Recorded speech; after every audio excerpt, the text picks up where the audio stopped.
खुलुमबाय digital news नायगिरि साफ्रोम बयखौबो बरायग्रोबाय गेलेनाय बिथिङाव जोंनि बर' हारिनि गेजेराव गोबां लाइमोनफोरा गोजौ फारसे थांनायखौ जों नुनो मोनदों आरो बेनि गेजेरावनो दिनै सासे गेलेगिरि जोंनि गेजेराव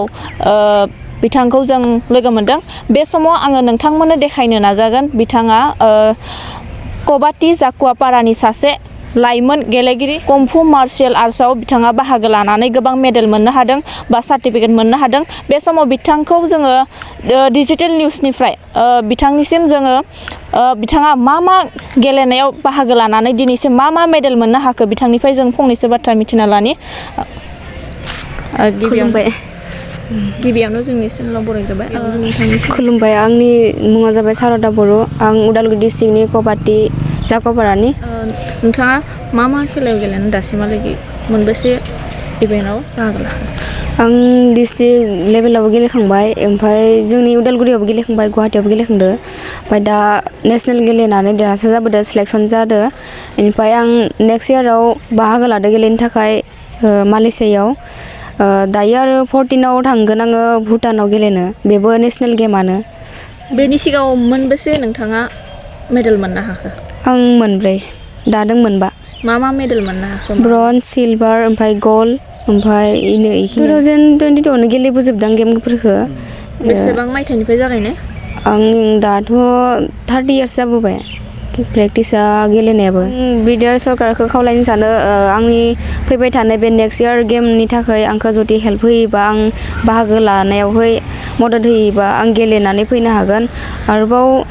फैबाय थानाय समफोराव आङो हेल्प नागिरबायोबा आंखौ हेल्प होगोन होननानै आं आसा खालामो दा बेयावथ' जोंनो गोबां रांनि गोनांथि जाबोदों इन्टारनेसनेल गेलेनो थांगोनाव बेवहाय आंखौ हेफाजाब होगोन होननानै आं आसा खालामबाय आइ आफाया मा खालामो जोंहा आइया जेबो खालामा बिदिनो थायो ओमफ्राय फादार जाहा गैया आदा सानै दङ बिसोरो बिदिनो हाजिरा खामला खालामो बिए सेकेन्ड सेमिस्टार फरायनानै थाबाय आङो फैबाय थानाय बे नेक्स्ट इयारावहाय इन्टारनेसनेल गेलेनो थांगोन मालয়েशियायाव बिनि सिगाङाव भुटानाव थांगोन 14आवनो थांगोन जोङो 15, 16, 17 जों गेलेहैगोन बियो इन्टारनेसनेल गेम जागोन इन्टारनेसनेल गेमाव आं बाहागो लादो गेलेनो थाखाय प्रमद सारखौ आं खावलायो आंखौ रां रुफानि माबा गेजेराव आंखौ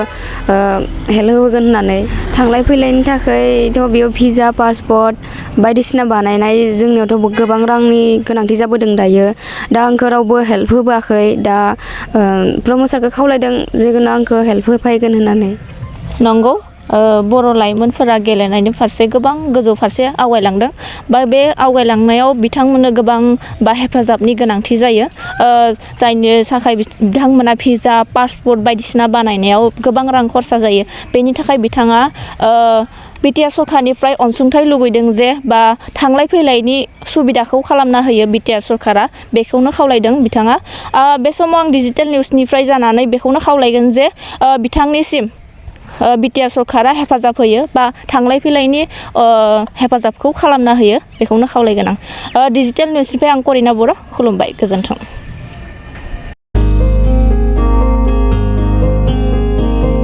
क्रिसमासनि बाम्पार अफार उदालगुरि नोगोरनि शंकरदेव मिशन हाई स्कुलनि साखाथियाव थानाय रेगे-रेगां दख'ना गलायाव लफाय एफ&एफ महर ब्रेन्ड बिबार ब्रेन्ड आर'नाइ ब्रेन्ड जुरिपाट माथानि बायदि रोखोमनि दख'ना आर'नाइ ब्लाउस फालि आरो बर'नि साबसिन हामसिन आगरनि जिफोरखौ हलसेल आरो रिटेल मोन्नैबो बेसेनाव बायनो हागोन बेनि थाखाय नोंथाङा 7896313108 एबा 8471820909 जानबुं नाम्बाराव सुलाद लानो हागोन